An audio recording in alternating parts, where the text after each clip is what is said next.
With just 3 days to go for the first phase of the Lok Sabha elections and 1 day before the last day of campaigning, the BJP is finally all set to roll out its manifesto today. Bharatiya Janata Party's Sankalp Patra will be released in the presence of Prime Minister Modi, BJP President Amit Shah and many members of the Union Cabinet. On Sunday, the BJP launched the party's campaign theme for the Lok Sabha polls with the tagline, Phir Ek Baar Modi Sarkar. Giving a little preview of the manifesto, Finance Minister Arun Jaitley said that the first theme of the manifesto would be Kaam Wali Sarkar. The second theme would be honest government, and the third theme would be a government that takes big decisions. The BJP is also expected to counter the Congress's Nyay scheme and announce several other welfare plans. BJP conducted a 3-month-long exercise where the party sought suggestions from people to make their manifesto the Sankalp Patra.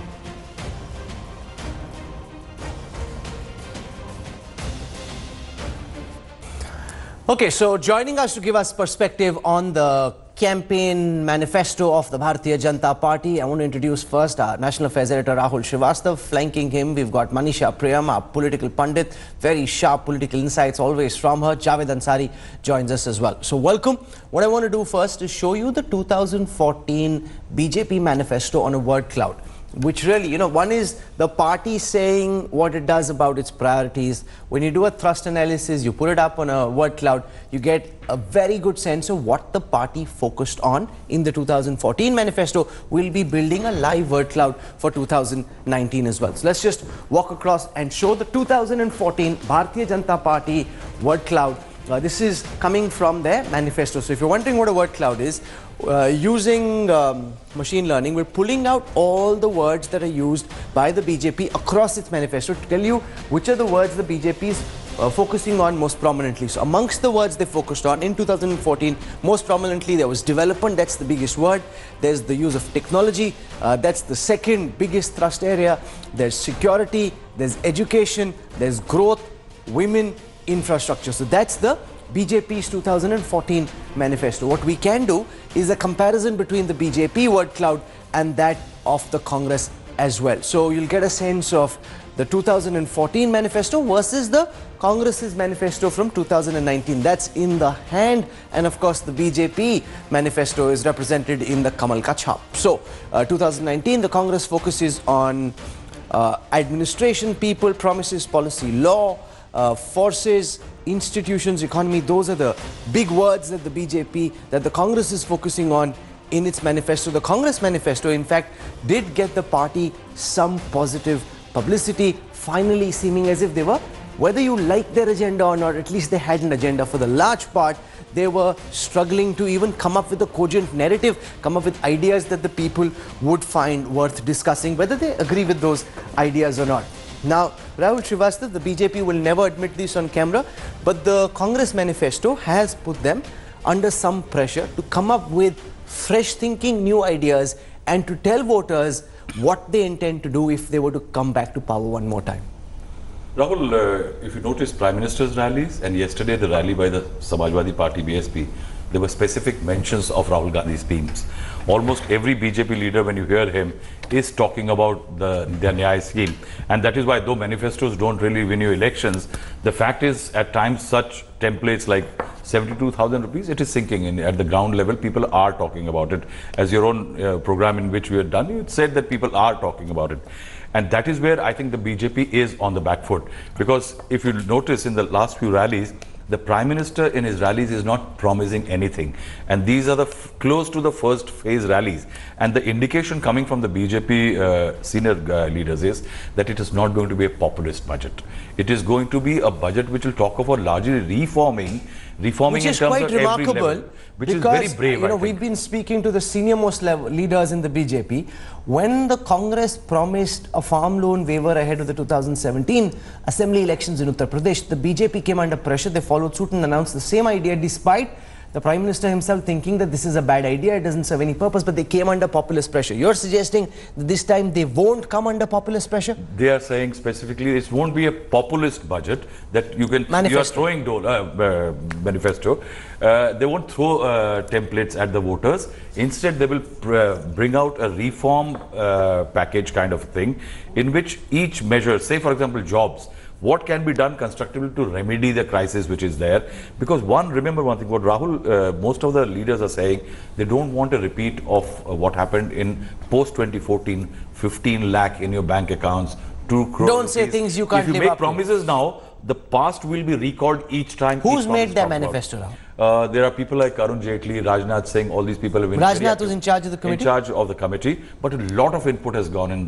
We are told that a lot of people have been roped in from outside the country. Various domain experts from various sectors have been involved in active participations in terms of even how to tweak the language of the manifesto. But we also know that there are people in the senior echelons of the BJP who believe manifesto se kuch hota nahi hai. It makes no difference. Very few people read it. Very interesting, Rahul, till last night there was some amount of work in progress happening till 11 o'clock in the night on this. So I know on good authority that there are very senior leaders who believe manifesto se kuch nahi hota. Nobody reads it. You need to go out and do what you need to do, and the manifesto matters very little. Is that your perception as well, Manisha Priyam, that manifestos don't really matter, or do they set the agenda at least for the thinking classes? I mean, for the top party of this country, which is the BJP, the manifesto does matter. They are somewhat on the back foot for reasons other than just the Congress manifesto. Remember the budget for them, and when Rahul made that slip up, you realized that the budget for them was in any case an advanced barsat of things that they would have liked to do. By no stretch of imagination was the budget itself not populist, and there have been lots of learnings. But it wasn't irresponsibly populist.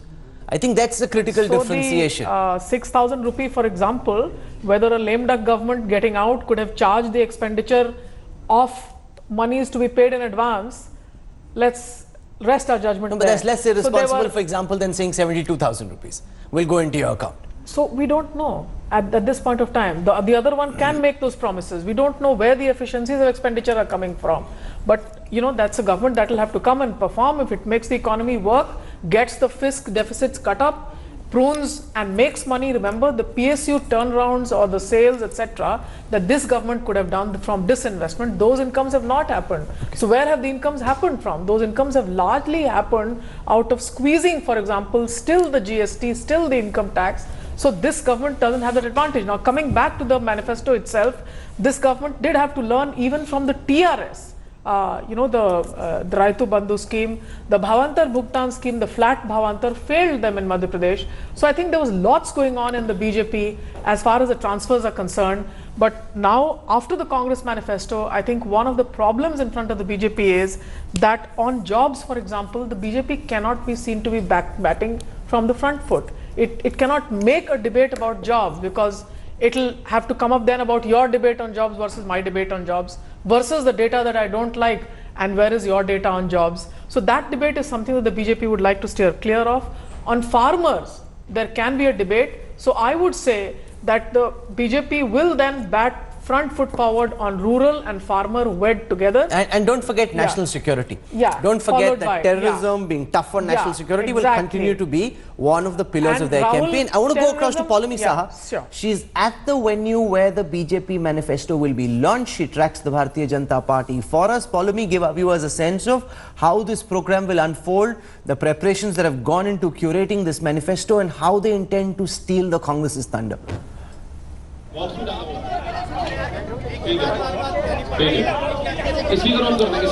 Right, Rahul, we are of course standing at the BJP party headquarters right now. Right behind me is where of course the manifesto will be launched. It is being called the Sankalp Patra by the Bharatiya Janata Party, which is obviously the equivalent to a vision document. Some very elaborate arrangements that have been made over here in terms of preparing for this event. The BJP wants it to be a very grand affair, a huge spectacle. Phir ek baar Modi Sarkar. The formal launch of the campaign slogan and the tagline was done yesterday by Union Finance Minister Arun Jaitley, along with the campaign song and various TVCs and posters for the Bharatiya Janata Party. What we're learning from our sources within the BJP is that, of course, the Prime Minister will be present over here, as other BJP parliamentary board members. Only Mr. Nitin Gadkari, who is campaigning in Nagpur, because these are the final 2 days of campaign for the first phase of elections when Nagpur goes to polls. He will be unable to be present at this event today, but other parliamentary board members, also BJP President, will be present over here. We hear that the BJP President will be formally launching the Sankalp Patra. The Prime Minister is to be present over here. What we're learning from our sources within is that obviously national security will be a key feature. Farmer distress will be a key feature, as well as the economy will be one of the key features. But it will be more, because they're calling it a Sankalp Patra, a vision document, it will be more about what we, in terms of envision for the next 5 years and the future of this country. So it's not going to be very flamboyant or bombastic on promises, because this is the ruling party. They do realize that they stand, they do realize that they stand a very strong chance of having, of being re-elected, and they do not want to make promises like the 15 lakh promise that they cannot keep. So they're going to keep it toned down, but they'll focus on these very key features. Back to you, Rahul. Very crucial point that Paulami makes, Javed, that when you're in government with the kind of probability that the BJP has of getting re-elected, you have to be careful about what you say. When you're in opposition, you can promise the moon, because if you get to power only, then you need to figure out what to do. Exactly. When you're coming back to power, in your view, almost certainly, you need to be careful and calibrated about what you say. Yeah. All seasoned politicians will tell you that never raise expectations beyond a point. One of the biggest flaws that people, that wannabes suffer from, is that they raise the bar of expectation so high, and then it's only logical that you're going to fall short of it. One of the problems this present BJP government is facing is the fact that they had promised the moon. No government can deliver the kind of things in 5 years that they had promised, and they are being held against their promises. As far as manifestos is concerned, I remember what Devilal once said. He said, if you tear off the first page of all manifestos sound the same or read the same. Mayawati yesterday, we know how much importance she places to manifestos. She says, "Hamari party to kabhi isme believe hi nahi karti." We don't. We believe in delivering. So as far as delivery is concerned, there is always a mismatch. And if you're seasoned, if you're smart, you will ensure that expectations are low and you deliver a lot more, at least so that there's something to talk about. Okay, so the BJP seems to be wanting to keep expectations low so that no one's chasing them, like that 15 lakh rupee promise, which then the party called a jumla, and that didn't go down well at all. So say what you can deliver and say no more. But this, in contrast with the Congress that has promised the moon. Calculation done by Business Today showed that they are promising, if you aggregate all the promises made by the Congress would need to find 10 lakh crore rupees extra at a time when the Indian budget is about 24.5 lakh crore rupees. So that means almost 10 lakh crore rupees extra would need to be found to fulfill just the promises the Congress has made, without telling us what the additional sources of revenue generation are. Joining us now on this discussion for some political perspective, we've got Neha Joshi of the Bharatiya Janata Party. With us at this time is Salman Soz of the Congress. I want to go across to Neha first. What, according to you, would be the key thrust areas of the Bharatiya Janata Party manifesto, and is it correct to say that the BJP wants to keep expectations this time realistic because you're in office? You don't want people to start thinking 15 lakh rupees are going to fall into their account and not make that mistake once again.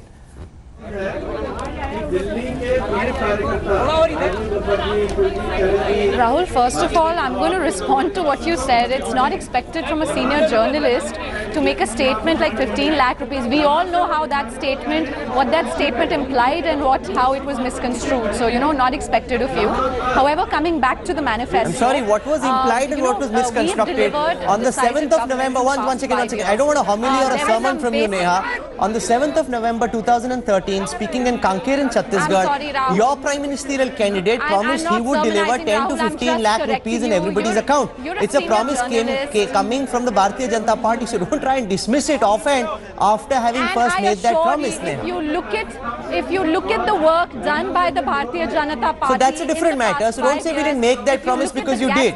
So do not say you didn't make that promise, so it's not expected from a senior journalist like me. What is expected from me is to remind me about the promises you made in the past and to hold you accountable to them, Neha. I'm going to stick to what I said. Yeah, I'm going to stick to what I said. I'm going to stick to what I said, Rahul, and I've said what I said. I meant exactly what I said. And coming back to the manifesto. No, what did you say? No, one second. Neha, let's just get this straight. What did you say? One second. What did you say? You never made the promise. Rahul, Javed, and Manisha all want to create. Manisha first. No. Can you tell us? Can you tell us what was wrong with the statement made? And there's a counter that's coming your way. Let's get the facts right and let's start the debate there, because all of us could be wrong in that sense. We'd like to learn from you. Rahul, what I will say that their manifesto says bring back black money. What does bring back? When the manifesto says bring back money, Prime Minister at rallies has said it. Other political party other leaders of the BJP said it. So where is the sense of doubt that this was something which was You promised can't in make it seem 2014? as if something big, Start the morning something wrong is attacking senior happening journalists. when you're asked a question about what you promised. Madam, that's the No, job that and journalists I'm do in going a to- democracy. yes, I'm And it going is to your answer job to that, not you to know. give me Maybe a she was sermon not but to there in respond, BJP all right? No. Don't get that wrong. Let Was me she in come to BJP that. 2014? So if I'm saying that after demonetization, hear me out. I'm not getting it wrong, Rahul. I'm going to stick to what I said. 1,30,000 rupees recovered after demonetization. All of it has been taxed. not foreign money. Penalty has been levied. That's not That's black the money promise at all. that we've delivered on. So, you know, going back again and again and saying that 15 lakh rupees being going to be transferred into everybody's account, I'm sorry, it doesn't behove well. Can you play the clip from somewhere? Pull it out and play it. Show it. Rahul, can I request you, let's pull out from the archives the clip where this promise was made. I'm telling you, Let's- Kanket, yes, 7th of November, she may have forgotten it. The voters haven't forgotten. yes, and this money that she's talking about, this was not from black money Local from money, abroad. yeah, domestic this money. This is all domestic. This is all was domestic stuff money. from within the country. So a little less arrogance, a little more composure, Neha, might help you. Salman shows You mean the the money BJP that wants has us to been forget they hoarded? promised 15 lakhs. She says You we forget won't the call it context black in which it money? was said. I'm It was a absolutely context, it was a composed, rhetorical Rahul. statement. Don't Therefore, worry don't about hold us that. accountable. What's your sense of what you're expecting from the BJP manifesto? They will try and ensure that the Congress manifesto gets buried and it's the BJP manifesto that takes over from here on.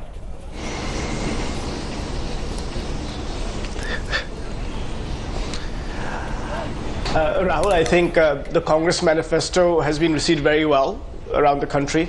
I think you must have read articles from very serious analysts, independent analysts who praised it for a variety of promises, from talking about disinvestment of non-core public sector enterprises to Nyai, to jobs, to the freedom agenda, the individual freedom agenda. So I think the Congress manifesto is not going to be buried.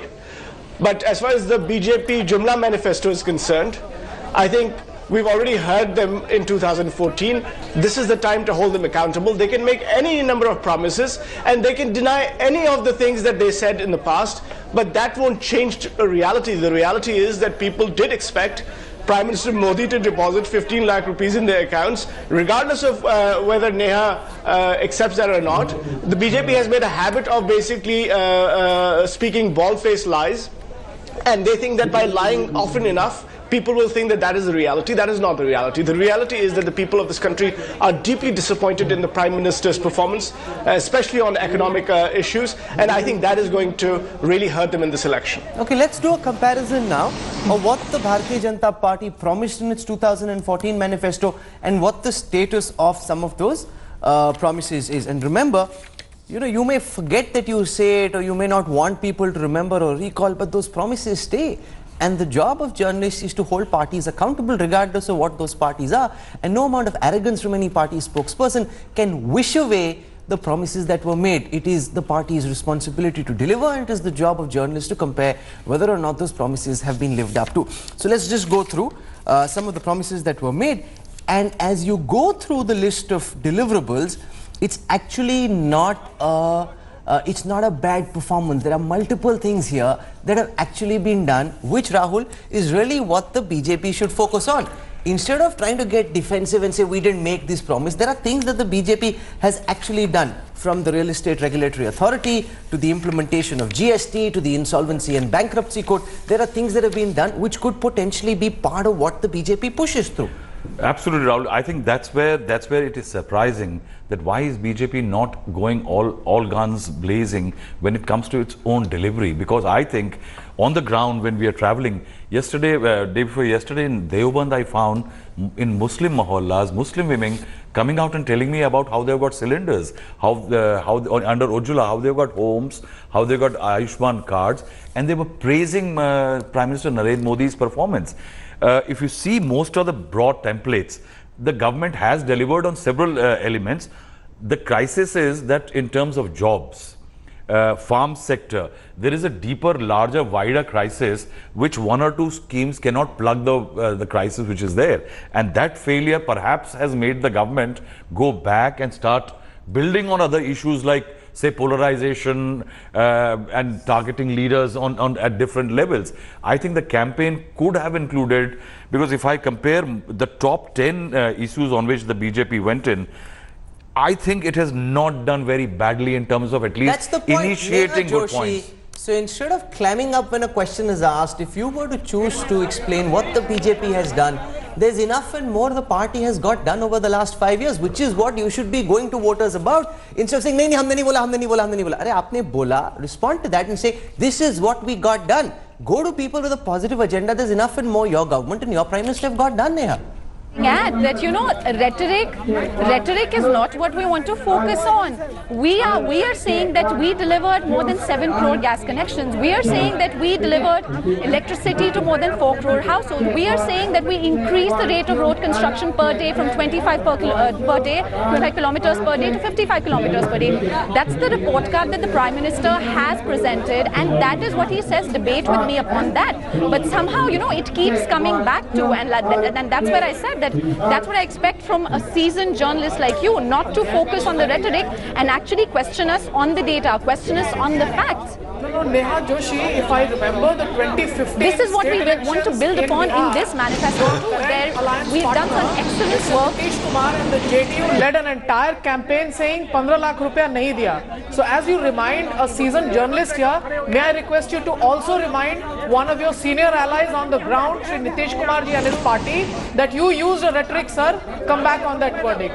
Kindly drop that. We have other very positive things to say. I would have said, for example, that on the issue of national security, one important reason why the BJP is not wanting to talk about the past is also because a lot of the campaign that's happening now is also in the backdrop of national security, where voters think, especially in Bihar, where I've been on the field, voters think that going and striking it out in Balakot was something which was different from the past, and the Prime Minister has delivered there. So there are impressions that the voters have where the Prime Minister has delivered, but there are issues where we think there were promises made and they have not been fulfilled. I have been to rallies where Prime Minister has said that rozgar diya jayega. No, but the Prime Minister, to be fair to him, when he was speaking in Rudrapur, and when after that at one more rally when we were doing the speech analytica, he said that I know that all the promises haven't yet been fulfilled. Yeah, the Congress couldn't fulfill promises over 70 years. Yeah, Jamui is the first time. Jamui is the He first said time. it in Jamui in Bihar and Chirag Paswan. Yeah.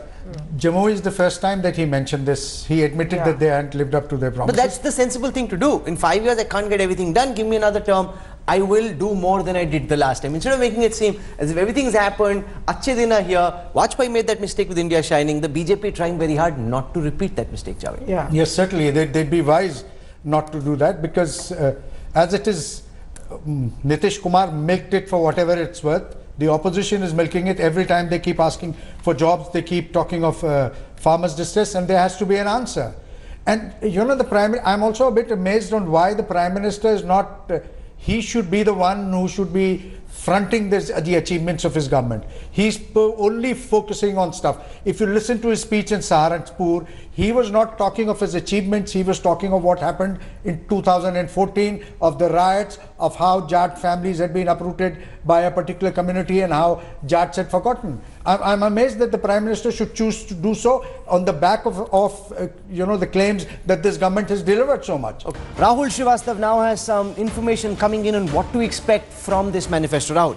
Rahul, though it is not on the main part of what the manifesto Sankalp Patra may be, but on Ram Temple, I have got some information. While last manifesto had said, explore all possibilities within constitutional framework to facilitate construction of Ram Temple in Ayodhya. This time around, they are going to say, we reiterate our stand on Ram Mandir. We will explore all possibilities within the framework of the constitution and all necessary to facilitate the expeditious construction of Ram Temple in Ayodhya. Then there is another interesting thing. Article 44 of the Constitution of India lists Uniform Civil Code as one of the directive principles of state policy. BJP believes that there cannot be gender equality till such time India adopts a uniform civil code which protects the rights of all women, and the BJP reiterates its stand to draw a uniform civil code drawing upon the best tradition and harmonizing them with the modern times. So two elements on temple and uniform civil code, interestingly Rahul, are more or less the same. despite 5 years of the BJP rule. But this is why, for the Bharatiya Janata Party, it's not just important to come to power, but to come to power with as close to 2/3 a majority as possible, which is why Amit Shah, the RSS are going all out, because they believe if their key tenets of ideology, like the Uniform Civil Code, the Ram Temple, are to be implemented, this is their best opportunity. In internal meetings, it's often been said, abhi nahi to kabhi nahi, which is why they're pushing ahead with the kind of thrust that they have, because they believe with the kind of position that Narendra Modi enjoys, with his sway over people, with the fact that anti-incumbency isn't running high, this really, Manisha Priyam, is their best opportunity to push through on ideas they've spoken about for 50 years, but haven't yet had the mandate to implement. No, they had the mandate in the last 5 years. On the Ram Mandir itself, it's only once again after the UP mandate, but they after said that coming in it wasn't 2/3 majority. So therefore you can't really push it through. So after the coming in of Yogi Adityanath, that you saw the real thrust. In fact, the opening moments were the fact that Advani ji, Uma Bharti had to go for that case, and Yogi Adityanath stood by their side. So that was the political raking of that moment. But towards the end, the pressure on the courts to say, and the the whole step towards mediation and fast track mediation to happen in Ayodhya, all that has coincided in terms of time towards the coming of the elections. So no real concrete gains of this government on the Ram Mandir, except that they've moved on within a constitutional framework, and they've moved towards having the mediation on site in Ayodhya. And there was a time ahead of the announcement of polls. Mediation is no thanks to the government. It's No, just but Thanks to it the Supreme moved, Court. see, it gave a signal, Manisha, by saying that the excess land should be cleared. They moved the Supreme Court on. No, Yeah, but and there was the a time other thing before the that- election campaign started where there was a sense that the Ram Temple would be one of the key pillars of the BJP's campaign. And Then that at the Pulwama Dharam happened. Sansad in Prayagraj, they decided that that would not be the case, that they didn't want to rake up this highly emotive issue ahead of the general election. So they've been fairly responsible on the issue of the Ram Temple so far. I want to go across to Paulami Saha. She's at the BJP headquarters, which is where this manifesto will be released. Rahul Srivastav taking us through how Uniform Civil Code and the Ram Temple will feature in this agenda. It's been broadly part of their previous manifestos as well. They haven't delivered so far. How will they now try and convince voters that we didn't do it over the last 5 years, but if you give us another chance, we will push ahead this time round? Paulami Saha. Kirpal ji. Don't worry. Just go on, Paulami. We hear you fine. Please go ahead. Right, Rahul, we're just waiting. Right, Rahul, we're just waiting. Of course, it's the scheduled launch of the Bharatiya Janata Party's manifesto is at about 11 a.m. this morning. We've seen Mr. Ramlal, the organizational secretary of the Bharatiya Janata Party, who has, of course, come here, inspected the arrangements which have been made for this mega launch. Obviously, there's a lot of media presence over here and party karyakartas and workers who want to be present over here. The space is a little constrained given the number of people who are present inside this premises right now at the Bharatiya Janata Party, and in a short while from now we will see the parliamentary board members of the BJP, including Prime Minister Narendra Modi, come to the podium over here and unveil the party's vision document, or the Sankalp Patra as the BJP is calling it. Yes, some of those promises which featured in the 2014 manifesto, like Rahul was pointing out earlier about Uniform Civil Code and the Ram Temple promise, might feature in the manifesto again over here as well. But as far as the 2019 manifesto is concerned, this is not an opposition party which is seeking to be elected as it was in 2014. This is a party which is seeking to be re-elected and given a consecutive second term at governance here, and hence the promises will be more realistic is what we hear. National security will be top of the agenda. We've seen some of the snippets of what that manifesto could contain in some of the TVCs and posters which have been released by the Bharatiya Janata Party yesterday itself, along with of course the campaign song which was released and the tagline of the party. In fact, if I could quickly take you through some of those posters that the Bharatiya Janata Party released yesterday, one of them which obviously is national security, आतंकवादियों को मुंह तोड़ जवाब, फिर एक बार मोदी सरकार, दुनिया में बड़ा भारत का मान, दागदार नहीं दमदार सरकार. Corruption will be another big feature, which was of course promised that the systems would be cleansed. There would be no more policy paralysis, as it was said in 2014, and you saw the SIT being formed against black money, one of the first steps that this government took when it came to power in May 2014. 5 lakh tak ka muft ilaj, which is of course they're talking about Ayushman Bharat, they're talking about घोटालों से मुक्त ईमानदार सरकार, काले धन पर कड़ा प्रहार, अंतरिक्ष में भारत को विश्व की महाशक्ति का पहचान, which is obviously talking about Mission Shakti. So there will be a report card of sorts as well that the Bharatiya Janata Party will put in this Sankalp Patra as well, because they want to go to the people telling them what they've already done, what they've achieved as far as their governance is concerned in these last 5 years, and what is that vision that they have for the future as well, because most of the schemes, as you know, as far as this government is concerned, were not to end in 2019, they're to end in 2022. So they are going to reiterate those points, obviously the points that they've made in the budget as well, the interim budget, which was presented before, of course, the election dates were announced. And that's smart in a way, Rahul Srivastava, that you go out with the message that our promises will be fulfilled in 2022, so we need at least one more term. None of these promises have an expiry deadline of 2019. We need to go until 2022 to get the job done. So in that sense, they've been very smart about it. You see, they were smart from the 2014 only. When they said 2 crore jobs, it was 2022. Houses for all. Doubling farm income. Farm income 22. The only deadline which was brought forward and which has done tremendously good job is electrification of villages. I think that deadline was moved from 21 to 2019, and I think barely some handful villages are left technically in terms of electrification. So in terms of that, they had already planned, Prime Minister Modi had planned. If you see the committee which was formed for 150 years of Mahatma Gandhi also, everything was timed for that leg into the second term for Prime Minister Narendra Modi. And even from the Red Fort, the Prime Minister, when he addressed, he spoke of a time span that was longer than the time span of the elections and the current time span of the government. So in a sense, what he was trying to do was convey to the electorate and convey to his voters that were at that point citizens of India that he is there for the long run. Absolutely. And he said, when he finished off Man Ki Baat, कि मैं अभी खत्म कर रहा हूँ, will be back in end May, early June, Rahul, and I'll be here for many years to come. So in that sense, Salman Soos, the Prime Minister has been on the button when it comes to messaging. The Congress's messaging has been diffused, scattered, you barely sometimes get it together. The Prime Minister's messaging has been spot on every moment. You may like his message, you may dislike his message, but as far as taking his message to the people are concerned, he's barely put a wrong foot.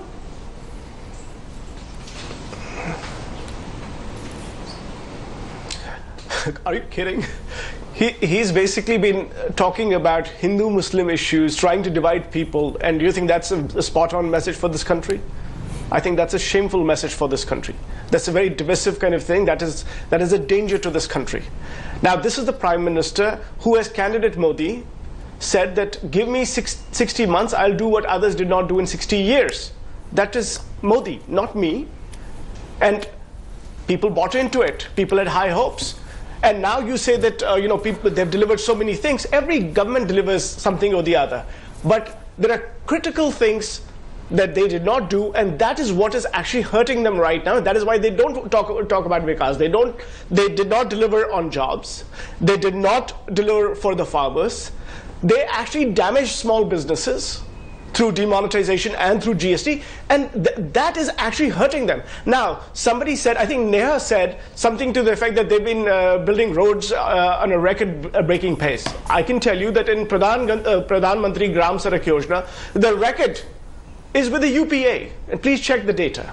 Somebody just before me said that they electrified villages. They brought the targets forward to 2019. Scroll has done a fact check on this, and basically what states like UP did, they actually cut the targets and then said we're meeting the targets. So please look at Scroll's article. This is propaganda. I don't believe in propaganda. I believe in data. Data does not show that this government has done anything close to what it promised. Anything. Because every government, you can look at IMF reports, for example, talking about the UPA 2 on reforms. I can share that report with you separately, where they say that they've done, I think, 50 major reforms. Every government does something or the other. But the main thing is, what about youth?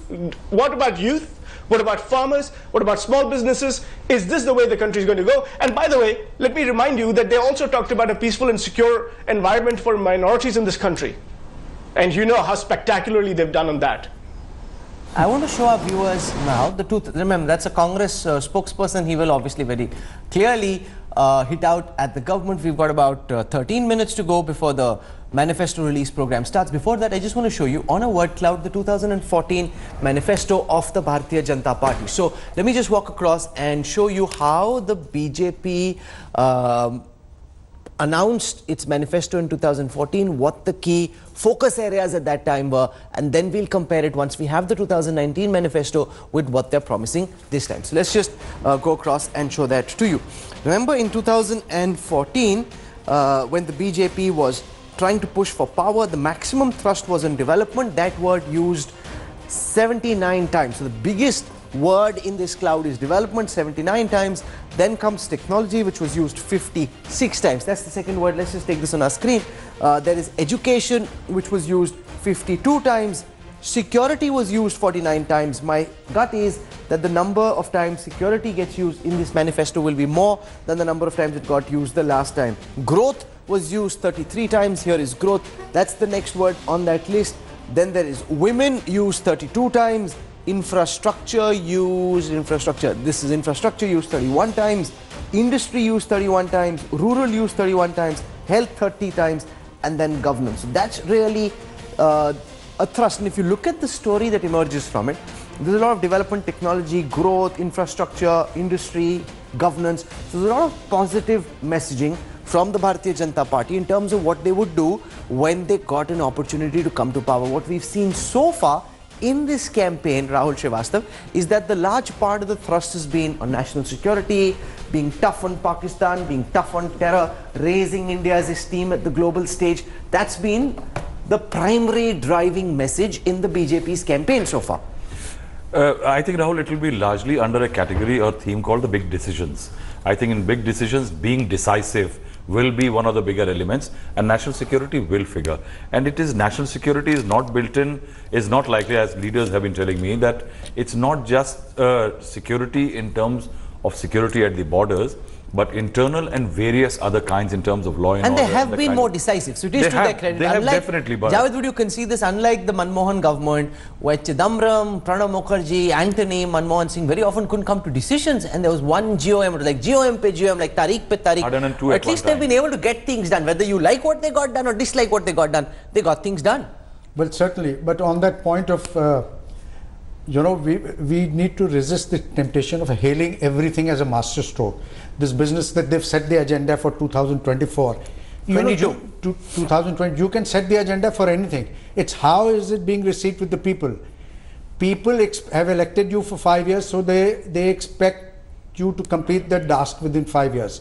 If people were buying into all this, then why is there so much of farmers' distress? Why is there so much of unrest amongst the farmers' distress has been a constant in this country. Constant, not as if when the UPA was in power, farmers thought there was Ram Rajya. There were problems even then, there are problems even now. The question before voters is, who do they believe can fix these problems? Can you allow me to complete? Please. The point I was making is, if people had bought into this 2022 or 2024 business, they wouldn't have been.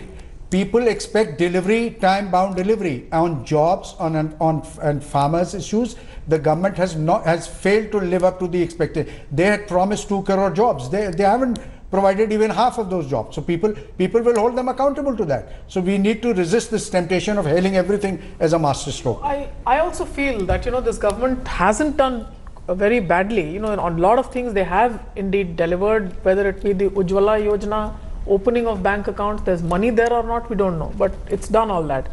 Demonetization, we could argue with what the intended outcomes are, and indeed I feel that the government did not achieve its objectives, but was done by Prime Minister Modi. On Balakot, we did go beyond the line, but the fact is that in talking about timelines ahead of when he is to be re-elected, it's also slightly irresponsible. You've been elected for 5 years, there's going to be an election. Rather than saying that I will be accountable at the end of my term and I will come back to you, the voter, extending the timeline is a bit of an irresponsible statement. And I also feel that these statements coming from the Prime Minister urge slightly towards thinking about ourselves as a prime ministerial form of government, whereas we are a parliamentary system. We elect our members of parliament. It's the members of parliament who elect their leader, whoever is the majority or wherever is the consensus. Okay, I need to slip into a quick Rahul, break. what is the timeline he had set on the demonetization issue? He said, give me 50 days and then burn me. What happened in 50 days? For 150 days, the country suffered. And demonetization may have been a very decisive thing, but what was the end result?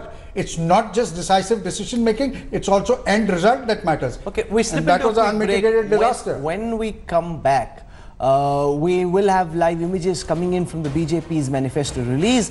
That's if they're running on time. Usually they are. We will find out if it is indeed going to start on time.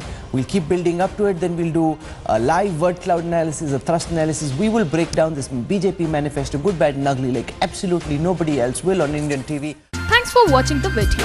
For more such news and updates, please like, share and subscribe to India Today. Also check out our other great videos from our channel. We know you would love to.